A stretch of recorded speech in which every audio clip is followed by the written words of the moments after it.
बिस्मिल्लाहिर्रहमानिर्रहीम। अस्सलाम वालेकुम। जी हाँ दोस्तों, तो कैसे हैं आप? ठीक ठाक खैरियत से हैं? उम्मीद करता हूँ रब्बे जुल जलाल से कि आप सब ठीक ठाक और खैरियत से होंगे। और वाजिद ली मार्केट में आप सबको खुशामदीद कहता हूँ। और आज की जो वीडियो है वो basically management of time management किस तरह करते हैं एक मेडिकल रिप्रेजेंटेटिव के लिए। और एक मेडिकल रिप्रेजेंटेटिव अपनी टाइम मैनेजमेंट किस तरह करेगा और उसके पास जितना फ्री टाइम होता है वो उसको किस तरह से यूटिलाइज करता है, तो इसके बारे में इंशाल्लाह आपके साथ डिस्कस करते रहेंगे। एक मेडिकल रिप्रेजेंटेटिव को क्या क्या चीज़ों की ज़रूरत होती है, उसमें सबसे इम्पोर्टेंट होता है उसकी सेल डायरी।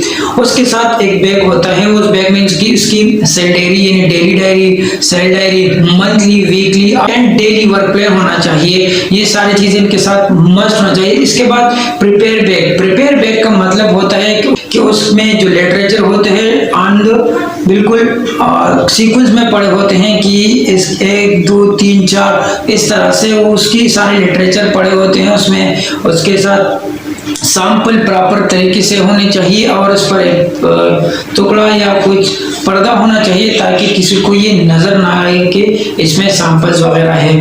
इसके अलावा वर्क प्लान यानी मेरा आज कौन सा प्लान है, कौन कौन से डॉक्टर, यानी इसके सारे जो उसके वीकली प्लान होता है या उसका जो डॉक्टर लिस्ट होता है, ये सारी चीज़ें उनके साथ बैग में प्रिपेयर पड़ी होनी चाहिए, तभी वो एक अच्छा वर्किंग कर पाएगा। मेडिकल रिप्रेजेंटेटिव अमूमी तौर पर 14 से 15 कॉल्स करता है पर डे, उसको फेस टू फेस मीटिंग कहते हैं। और उस फेस टू फेस मीटिंग के जरिए वो 60% तक अपनी सेल्स को जनरेट करता है। During an average call medical representative को 2 या 3 मिनट वो मिलते हैं। वो इस 2-3 मिनट में अपनी सारी प्रेजेंटेशन परफॉर्म करता है। तो इसी हिसाब से अगर देखा जाए तो मेडिकल रिप्रेजेंटेटिव 30 मिनट या पूरा 1 घंटा काम करता है। और उसके बाद उसका जितना भी टाइम होता है वो अमूमन फ्री होता है वो, और उस फ्री टाइम को किस तरह से यूटिलाइज करेगा। सबसे पहले जब मेडिकल रिप्रेजेंटेटिव आता है तो वो सबसे पहले क्या करता है, अपनी सीपी को अटेंड करता है या उसको डालता है। मुख्तलिफ किस्म के कंपनी का मुख्तलिफ किस्म के सीपी का सिस्टम होता है। इसके बाद वो आ जाता है, अर्ली रिमाइंडर करता है in OPD, in clinics, in everywhere, in hospital, specially in wards में। इसके बाद वो डॉक्टर का फिर वेट करता है। अमूमन तौर पर डॉक्टर 9 बजे आता है या 9 से बाद में आता है, क्योंकि वो वार्ड राउंड करता है। राउंड के बाद वो ओपीडी में आते हैं, तो इस तरह वो वेटिंग कर रहा होता है डॉक्टर्स के लिए। जो मेडिकल रिप्रेजेंटेटिव अर्ली आते हैं तो वो क्या करते हैं, वो अर्ली आकर कार पार्किंग में बैठ जाते हैं और डॉक्टर का वेट करते हैं, तो ये भी एक अच्छा इम्पैक्ट डालता है। इसके बाद मॉर्निंग वर्किंग मेजॉरिटी 1 बजे के बाद ही शुरू हो जाती है और इवनिंग वर्किंग लेट नाइट तक रहती है। तो इसमें बहुत सारा टाइम रहता है, तो वो उस टाइम को किस तरह से यूटिलाइज करेगा।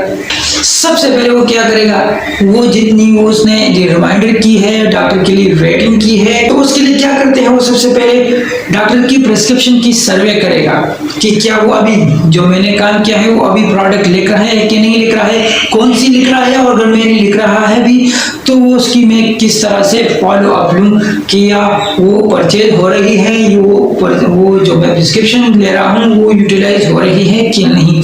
तो ये सबसे मोस्ट इम्पोर्टेंट है। तो इसमें आपने रेगुलर फॉलो करना होता है केमिस्ट का भी और डॉक्टर के प्रिस्क्रिप्शन का भी। इसके बाद आपने क्या करना है, DCR, sale diary and other paper work को आपने उठाना है और एक सेफ साउंड जगह पे बैठ के उसे कंप्लीट करना है। स्पेशली आपकी डेली डायरी में आपने लिखना होता है मुख्तलिफ किस्म की सेल्स वगैरह आप लिखते हैं, डेली वर्किंग, डॉक्टर प्लान्स, ये सारी चीज़ें मुख्तलिफ किस्म की कंपनियों के आते हैं, तो उसको मैनेज करते हैं। इसको हम पेपर वर्क कहते हैं। इसके अलावा टारगेट वर्सेस अचीवमेंट को आपने देखना होता है। डॉक्टर कवरेज वगैरह को आपने देखना होता है कि कौन से डॉक्टर को आपने विजिट किया है, किसको नहीं विजिट किया है। आपकी एक ऐप आती है या आप मैसेज वगैरह करते हैं, इसमें आप देखते हैं कि कितने डॉक्टर को आपने कितनी बार विजिट किया है, A4 को, B को, C को, इस तरह के मुख्तलिफ किस्म की कैटेगराइज डॉक्टर्स आपके होते हैं। तो वो देखते हैं कि कौन से क्लास के डॉक्टर को आपने कितनी बार विजिट किया है और कितनी रह गई हैं कि आप वो आइंदा के लिए ठीक करें। इस तरह के new updates about your customer, अपने डॉक्टर्स के बारे में न्यू अपडेट्स आपने लेने होते हैं। तो ये चीज़ें आपने वहाँ बैठकर अपनी डायरी में लिखने होते हैं और उसके लिए आपने प्लानिंग करनी होती है। इसके अलावा आपने अपने डॉक्टर्स के लिए उसकी नीड को आपने देखना होता है, उसकी क्लास, उसकी पोटेंशियल को आपने वक्तन फवक्तन अपडेट करनी होती है। आज औकात 1 वीक में आप चले गए किसी डॉक्टर के पास, तो उसके 3 या 4 डॉक्टर थे, आपने उसी पोटेंशियल को रखते हुए वहां उसे ले दिया। अगली वीक में चले गए तो उसके पेशेंट भी ज्यादा आ गए, उसका जो नीड्स थी वो भी अलग हो गई, यानी वो चेंज हो गई। तो इस तरह से इन चीजों को आपने अपडेट करने होते हैं, कम्युनिकेशन करने होती है। आपके अपने सेलमैन की क्या पोजीशन है, बुकिंग किस तरह से हो रही है, कौन सी फार्मेसी में क्या मसला आ रहा है। इसके अलावा आपने डिस्कशन करनी होगी डिस्ट्रीब्यूशन के साथ कि सप्लाई की किसकी क्या पोजीशन है, या कोई और आपकी लेजर्स चाहिए, अगर आपको कोई सेल्स वगैरह चाहिए वीकली वाइज, डेली वाइज, तो ये चीज़ें आप वहाँ डिस्कस कर सकते हैं। इसके अलावा अपने बॉस के साथ रेगुलर कम्युनिकेट करते रहिए ताकि आपको मुख्तलिफ किस्म चीज़ों का मसला ना आ रहा हो, कि अगर किसी चीज़ में डाउट आ रहा हो या कोई चीज़ की ज़रूरत हो तो आप वहाँ उसे आसानी उसके साथ डिस्कस कर सकते हैं। इसके अलावा आप न्यू कस्टमर्स को देखें, न्यू कस्टमर की एडिशन करें, लोगों के साथ अपनी मेडिकल रिप्रेजेंटेटिव भाई के साथ बैठ जाएं और उनसे डिस्कस करते रहें और उनसे सीखते रहें। न्यू प्रोडक्ट लॉन्चिंग वगैरह वहाँ होती है, न्यू नॉलेज वगैरह आप गेन कर सकते हैं। इसके अलावा न्यू कस्टमर की आइडेंटिफिकेशन कर सकते हैं और उसको ऐड कर सकते हैं, और इस तरह से आप अपनी सेल्स को मेंटेन रखने के लिए बहुत कुछ कर सकते हैं। इसके अलावा इस चीज़ से पारे हो कि आप अपनी सेल एनालिसिस भी कर सकते हैं। आपके पास टाइम है, आप देख सकते हैं कि क्या पोजीशन है मेरी सेल्स की, मेरी गोली किस तरह से जा रही है, गोलम क्या पोजीशन है मेरी सेल्स की, करंट सिचुएशंस क्या आ रही है, और मैं इस मंथ या इस ईयर को किस तरह से क्लोज करूं ताकि मेरी अर्निंग भी हो और मेरी वाह भी हो। तो इस तरह से सारी जो बेनिफिट्स है वो आपको ही मिल रही है, लेकिन हम मेहनत नहीं करते, हम उस टाइम को ज़ाया कर जाते हैं। तो इस टाइम को आपने क्या करना होता है, आपने वहाँ अपनी फोरकास्ट बनानी होती है, अपनी सेल्स को देखनी होती है और उसके मुताबिक आपने वहाँ प्लानिंग करनी होती है। अपनी सेल्स वगैरह को आपने कंपाइल भी करना होता है कि ज़्यादातर आपको पता नहीं कि फर्स्ट वीक में आपने सेल्स को कंपाइल करके वहाँ भेजनी है, तो आपको उस चीज़ों को मैनेज करना पड़ता है। इस चीज़ को प्रोडक्ट नॉलेज आपको मस्ट होना चाहिए। ये चीज़ें हम सिर्फ मीटिंग्स वगैरह में या प्रोडक्ट नॉलेज जो लॉन्चिंग वगैरह होती हैं तो उसमें हमको पता होना चाहिए और पता होता है। फिर बाद में फिर इसके बाद हम फील्ड में इन चीज़ों को बिल्कुल देखती ही नहीं। तो अगर आप जब भी फ्री हो जाएं तो अपनी प्रोडक्ट्स की नॉलेज को बूस्ट अप करें और लोगों के साथ बैठ जाएं, अकेला बैठ जाएं और अपनी जो लिटरेचर वगैरह है उसकी रीडिंग करें, उसकी प्रैक्टिस करें। तो इस तरह से क्या होगा कि आपकी कम्युनिकेशन अच्छी होगी, आपको अपनी जो प्रोडक्ट है उसको कमांड अच्छा होगा और आप अच्छी तरह डिस्कशन करते रहेंगे और इस तरह से मुख्तलिफ किस्म के डिजीज़ वगैरह, सिस्टम वगैरह को आप अच्छी तरह से याद करके अपनी जो कम्युनिकेशन है उसको और ही इम्प्रूव कर सकते हैं। इसके अलावा इंसेंटिव, बाज़ ऐसे मेडिकल रिप्रेजेंटेटिव को आपने देखा होगा कि मेरा प्रोडक्ट का 2 या 3 पैक से मेरी इतनी इंसेंटिव कट गई। क्यों? क्योंकि उसकी prospecting as a to the point नहीं थी। सबसे पहले आपको चाहिए कि अपनी प्रोडक्ट्स की स्ट्रेंथ वाइज टारगेट को भी आप देखें और हर वीक कोशिश करें कि अपनी हर प्रोडक्ट की स्ट्रेंथ को, उसकी टारगेट को और उसके अचीवमेंट को देखते हैं और उसके मुताबिक अपनी प्लानिंग करें। कोशिश करें कि 2 या 3 या 5 पैक से एक्स्ट्रा करें। यानी अगर आपकी प्रोडक्ट की जो टारगेट है वो 30 पैक है तो आप कोशिश करें कि 35 या 36 पैक ही रखें। क्योंकि बाज़ औक़ात वहाँ भी सेल्स की थोड़ी सी गड़बड़ हो जाती है और एक दो पैक्स के आपकी जो इंसेंटिव है वो मिस हो जाती है। तो इंसेंटिव कैलकुलेशन ये आपकी अर्निंग है, ये आप अपने लिए कर रहे हैं, तो कोशिश कीजिए कि एक कैलकुलेशन का अच्छी तरह की करते रहिए और अपनी स्ट्रेंथ वाइज जो कि टारगेट वर्सेस अचीवमेंट है तो उसको ज़्यादातर मद्देनजर रखते हुए अपना जो प्लानिंग बनाइए और उस पर काम करते रहें। इसके अलावा कंपटीटर, आपने देखना होता है कि आपका कंपटीटर क्या कर रहा होता है, यानी आप उन्हीं लोगों के साथ उठते बैठते हैं, उन्हीं लोगों के साथ आपका काम होता है। तो आप अपनी गहरी नज़र रखें कि आपका कंपटीटर क्या कर रहा है, वो क्या क्या एक्टिविटीज कर रहे हैं, वो क्या प्रमोशन मटेरियल दे रहे हैं, वो क्या क्या बोनसेस दे रहे हैं, उसकी क्या कंपेन्स आज चल रही है।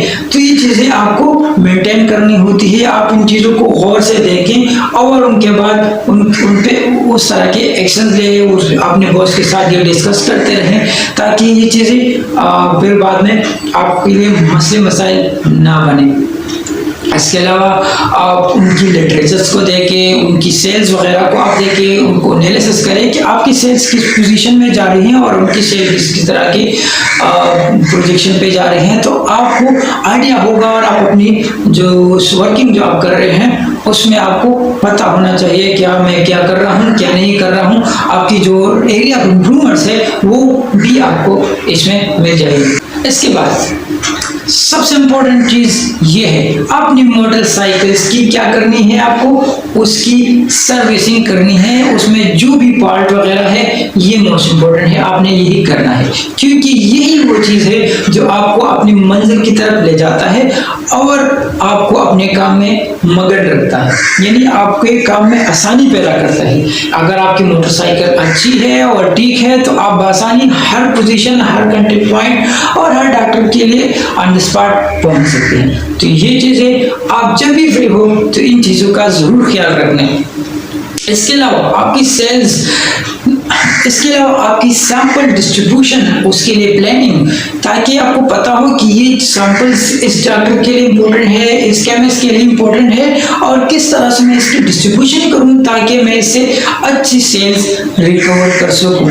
तो ये भी मोस्ट इम्पोर्टेंट है। तो आप प्लानिंग बनाएं कि मैं इस डॉक्टर के लिए ये सैंपल्स, इसके लिए ये सैंपल्स, आपको पता होना चाहिए कि ये इम्पोर्टेंट है, ये नहीं इम्पोर्टेंट। तो इस तरह से आपने सैंपल्स की डिस्ट्रीब्यूशन करनी है। इसके बाद आपकी कंपनी की पॉलिसी आपको पता होना चाहिए। अपने कुलीग्स, अपने सीनियर कुलीग्स के साथ बैठ जाइए और उनसे पूछिए कि क्या पॉलिसीज है इस चीज़ के बारे में, छुट्टियों के बारे में, जो लोन वगैरह है इसके बारे में, इन चीज़ों के बारे में आप मालूम करते रहिए अपने सीनियर्स के साथ। अपने जो आपके सीनियर मेडिकल रिप्रेजेंटेटिव होते हैं तो उनके साथ डिस्कस करते रहिए और अपनी जो कंपनी की पॉलिसीज हैं उनको, ताकि आप कहीं भी किसी जगह भी अच्छी तरह डिसीजन ले सके।